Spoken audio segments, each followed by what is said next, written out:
জি প্রিয় সাংবাদিক বন্ধুগণ, আমরা তো আজকে অনির্ধারিত তারিখে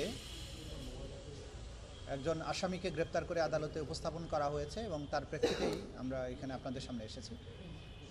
আপনারা জানেন যে আমরা শুরু থেকে বলেছিলাম যে এই তদন্ত সংস্থা, আমাদের যে আন্তর্জাতিক অপরাধ ট্রাইব্যুনালের তদন্ত সংস্থা এবং প্রসিকিউটরদের যে সমন্বিত যে প্রচেষ্টা, আমরা সেই প্রচেষ্টার মধ্য দিয়ে সবচাইতে নৃশংসতম যে ঘটনাগুলো সেগুলোকে প্রায়োরিটি দিয়ে তদন্ত করছি।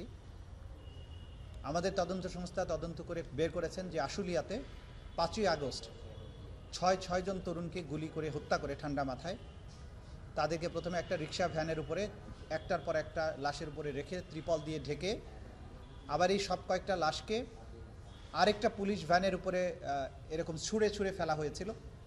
এরপরে সেই ভ্যানটাতে পুলিশ নিজে এই সরকারের নির্দেশনা অনুযায়ী তারা নৃশংসতা দেখানোর সর্বোচ্চ মাত্রা তারা দেখিয়েছেন।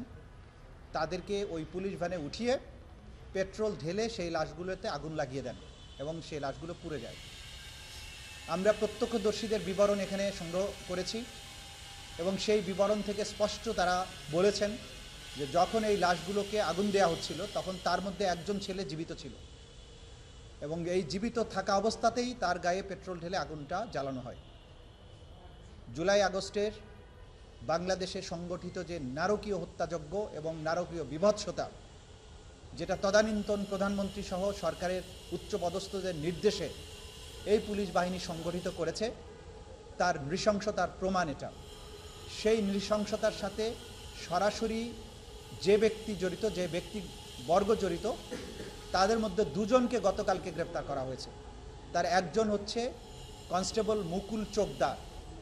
যদিও সে মুকুল চোকদার একজন কনস্টেবল, কিন্তু যেহেতু সেই ভয়াবহ ঘটনার সাথে সম্পৃক্ত, তার বিরুদ্ধে আমরা গ্রেপ্তারি পরোয়ানা জারি করার মাত্রই ওই দিনই পুলিশ তাকে গ্রেপ্তার করতে সক্ষম হয়। আজকে গতকালকে যেহেতু বন্ধের দিন ছিল, আজকে তাকে আদালতে সোপর্দ করা হয় এবং আমরা তার ব্যাপারে যে প্রাথমিক তথ্য প্রমাণ সেটা আদালতকে জানিয়েছি। জানানোর পরে তাকে কারাগারে পাঠানোর নির্দেশ দেওয়া হয়েছে।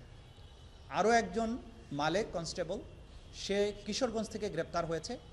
যেহেতু গতকালকে ছুটির দিন ছিল, তারা তাৎক্ষণিকভাবে আদালত খোলা না থাকায় সংশ্লিষ্ট ম্যাজিস্ট্রেটের সামনে তাকে উপস্থাপন করা হয়। সে কিশোরগঞ্জে এখন বন্দী আছে। তাকে যথাযথ প্রক্রিয়ায় নথি পাঠানো হবে ট্রাইব্যুনালে, তারপরে তাকে আবার এই মামলাতেই আবার গ্রেপ্তার দেখানো হবে। তো এটার মধ্য দিয়ে আপনাদেরকে যেটা মেসেজ দিচ্ছি যে আমরা নিরলসভাবে কাজ করছি এবং এই তদন্তগুলো দ্রুত আমরা গুছিয়ে আনছি।